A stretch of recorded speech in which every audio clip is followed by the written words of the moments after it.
Bonjour à tous, aujourd'hui je vais vous parler des gilets de sauvetage. Alors, quels sont les différents types de gilets, quelles sont les règles à respecter concernant les gilets de sauvetage. Alors voici à quoi ressemble un gilet de sauvetage. Voilà, donc ça c'est vraiment le gilet basique, hein, le gilet en mousse, hein, qu'on retrouve souvent dans les locations de bateaux. Gilet en mousse. Alors, la première chose à savoir concernant les gilets de sauvetage, c'est que vous devez avoir à bord du bateau minimum un gilet de sauvetage par personne embarquée. Hein, si vous êtes 5 à bord, il faut 5 gilets de sauvetage. Hein, s'il manque un gilet de sauvetage, vous serez en défaut de matériel de sécurité en cas de contrôle. Hein, vous pouvez avoir une amende. Donc attention à bien vérifier le bon nombre de gilets de sauvetage que vous avez à bord du bateau. Hein, c'est très important. Il faut savoir qu'en termes de responsabilité, en tant que chef de bord, c'est vous qui êtes responsable du matériel de sécurité, que ce soit votre bateau ou le bateau d'un autre. Hein. Si vous louez un bateau, par exemple, à partir du moment où vous mettez les pieds à bord du bateau, vous devenez le chef de bord. Hein. Donc c'est vous le responsable du bateau, c'est vous le responsable du matériel de sécurité et vous êtes également le responsable de votre équipage. Hein. Donc attention à bien vérifier le bon nombre de gilets de sauvetage. Vous n'êtes pas obligé de mettre les gilets de sauvetage, le port du gilet n'est pas obligatoire, mais vous en êtes responsable. C'est-à-dire que c'est le chef de bord qui décide du port du gilet de sauvetage, donc c'est sous votre responsabilité, donc vous ferez ce que vous voudrez. Voilà, donc voilà à quoi ressemble un gilet de sauvetage. Hein, donc attention hein, en termes de responsabilité, hein, vous êtes le responsable du port du gilet de sauvetage. Alors ensuite, quelques règles à connaître hein, concernant les gilets de sauvetage. Alors, il faut savoir que sur ce gilet, vous avez une étiquette au dos ici. Hein. Et donc, la première chose à vérifier, c'est que vous ayez bien le marquage CE, voilà, CE pour conformité européenne. Hein, donc, votre gilet doit être marqué CE, conformité européenne. Votre gilet doit faire également 100 newtons. Hein, on voit sur l'étiquette, hop, je peux montrer ici. Alors, on voit sur l'étiquette qu'on a un marquage, voilà, 100 newtons ici. Alors, les newtons concrètement, hein, c'est en gros hein, la norme de flottabilité du gilet. Hein, plus il y a de newtons et plus ça flotte. Hein, et d'ailleurs, on retrouve également un petit pictogramme ici qu'on retrouve généralement sur les gilets. Voilà, le petit pictogramme 100 ici, voilà, qui vous dit que votre gilet fait 100 newtons. Donc votre gilet pour la zone côtière, permis côtier, bateau à moteur, doit faire minimum 100 newtons. On a également des tailles à respecter sur les gilets. Alors c'est pareil, je vais remontrer. Hop, on a également des tailles à respecter. Vous voyez, donc les tailles, alors L, XL. Hein, donc les tailles sont à respecter. Alors que vous mettiez, que vous portiez le gilet ou pas, hein, il faut que les tailles évidemment soient adaptées aux bonnes personnes que vous embarquez à bord du bateau. Hein. Hein, donc attention, par exemple, si vous avez des enfants, hein, à bien prendre des gilets enfants. Hein, il faut que les tailles, voilà, il faut que les tailles soient adaptées aux personnes que vous embarquez. On retrouve hein, sur les gilets enfants, c'est le même principe. On retrouve l'histoire des 100 newtons, voilà, le marquage CE, etc., etc. Donc voilà un petit peu concernant les gilets orange en fait, hein, voilà, qui sont des gilets en mousse. Alors après concrètement comment ça marche, très compliqué. Hein. On vient passer la tête ici à travers, on a des sangles, voilà, on vient faire le tour dans le dos, hop, on revient devant. On passe dans les petites boucles ici, hop, et on vient faire un nœud. Un nœud, hein. Voilà, faut que ça serre.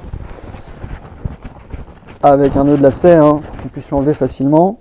Donc voilà mon gilet de sauvetage.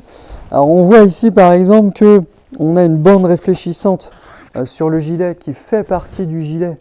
Hein, donc attention, parce que si cette bande réfléchissante a disparu, a arraché, ou voilà, votre gilet n'est plus aux normes. On doit avoir également sur notre gilet un petit sifflet que je n'ai plus ici. Hein, alors attention, parce que s'il manque le sifflet, bah, votre gilet n'est plus aux normes en fait, hein. Voilà, on a dans cette petite pochette là, voilà, le petit sifflet. Donc bien vérifier qu'on ait le petit sifflet, hein, sur le gilet, parce que s'il manque le petit sifflet, bah, voilà, votre gilet n'est plus aux normes. Donc voilà un petit peu des choses à connaître, hein, sur les gilets en mousse. Hein. Donc on a vu, hein, le marquage CE, l'histoire des 100 newtons. Voilà, on respecte les tailles. On va regarder également le bon état général du gilet, hein, le petit sifflet, la bande réfléchissante. On vérifie que les sangles sont en bon état, hein, qu'il n'y ait pas quelque chose qui soit prêt à lâcher. Hein, donc bien vérifier, voilà, l'état général du gilet. Alors après, il faut savoir qu'il y a d'autres types de gilets qui existent. On va retrouver, par exemple, voilà, ce genre de gilet que vous avez peut-être déjà vu. Alors ces gilets ne sont pas des gilets de sauvetage, on appelle ça des gilets d'aide à la flottaison. Voilà, ces gilets font 50 newtons. Voilà, on retrouve le petit pictogramme à 50. Voilà, donc 50 newtons. Alors nous, pour la zone côtière, hein, permis côtier, il nous faut des gilets de minimum 100 newtons. Hein, donc ces gilets ne sont pas aux normes pour la navigation côtière. Alors ces gilets vont servir pour le jet ski par exemple. Il faut savoir que quand on fait du jet ski, le port du gilet de sauvetage est obligatoire. Jet ski, 50 newtons, ça sert également, on voit ça souvent dans les clubs nautiques, hein, pour faire du canoë-kayak, du catamaran, de l'optimiste, etc. Mais ça ne fonctionne pas pour votre bateau à moteur, zone côtière, permis côtier. Hein, donc ça, on oublie. Ensuite, on a un autre type de gilet de sauvetage qui existe. Alors, on appelle ça des gilets automatiques.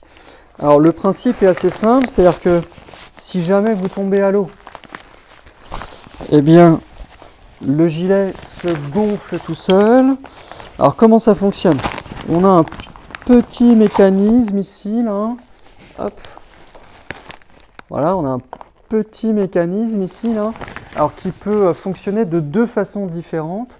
Soit on a ce qu'on appelle des gilets pressiostatiques ou hydrostatiques. Alors comment ça fonctionne? C'est assez simple, hein. Si jamais je tombe à l'eau,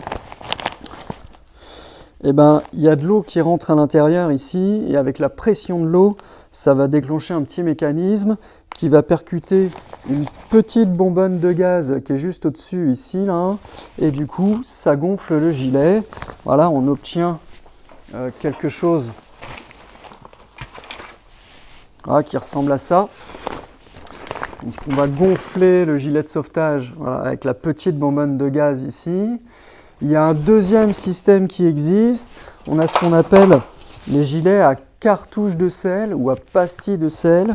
Alors le principe est un petit peu le même, c'est-à-dire que on a également un petit boîtier comme ça, et donc si jamais on tombe à l'eau, bah, il y a de l'eau qui rentre à l'intérieur. À l'intérieur, il y a une pastille de sel qui va se dissoudre au contact de l'eau, ça percute la bonbonne de gaz et ça gonfle le gilet.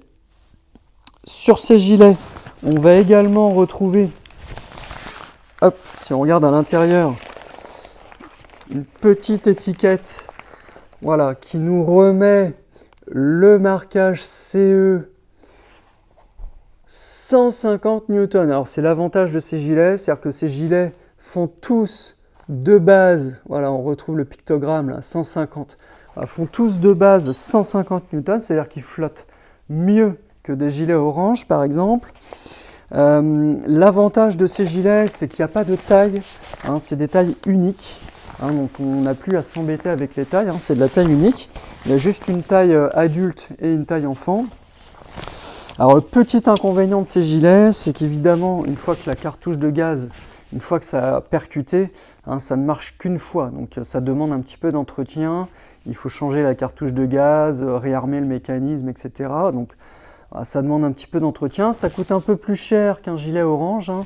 Comptez à peu près entre 80 et 100 € à peu près pour un gilet automatique. Un gilet orange en mousse coûte à peu près une quinzaine d'euros.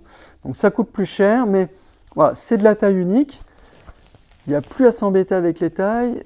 Ça flotte beaucoup mieux qu'un gilet orange. Et puis c'est surtout beaucoup plus confortable, hein. C'est-à-dire qu'en termes de pratique, bah voilà, je peux le mettre et voilà, bouger avec sans être encombré par un gros gilet en mousse orange, quoi. Ensuite, comment ça fonctionne? Alors, si jamais le mécanisme ne se déclenche pas, hein, si jamais vous tombez à l'eau et ça ne marche pas, alors j'ai le plan B ici, hein, c'est la petite tirette, hein, voilà, je tire d'un coup sec, ça gonfle le gilet. Et si jamais ça ne marche pas, bah, j'ai le plan C. Alors, le plan C, c'est hop, on gonfle à la bouche. Voilà, alors ça permet à la fois de gonfler le gilet, ça permet également de lui redonner de l'air si jamais il se dégonfle. Hein, donc ça c'est important. Et qu'est-ce qu'on peut dire également sur ces gilets? Alors c'est pareil, on va retrouver à l'intérieur, je vais prendre celui-là, c'est plus simple.